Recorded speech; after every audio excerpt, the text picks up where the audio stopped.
Morning po. Ayan yung mga alaga ko nakabantay sa akin. Ayan. Naglalaba kasi ko. Gusto nila nakabantay din sila sa akin pag naglalaba. Dito ako naglabas sa labas kasi gusto ko pinapalo yung mga basahan. Ano, mga gutom na kayo? Mainit pa yung pagkain nyo.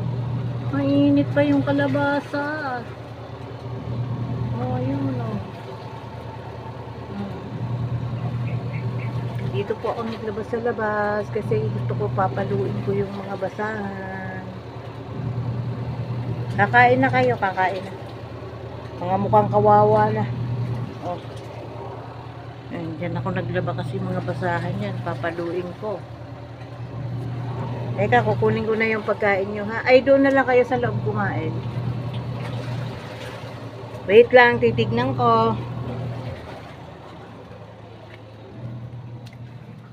Ayan na po yung kanilang pagkain. Pwede na siguro yan. Lang po, pakakainin ko na po sila.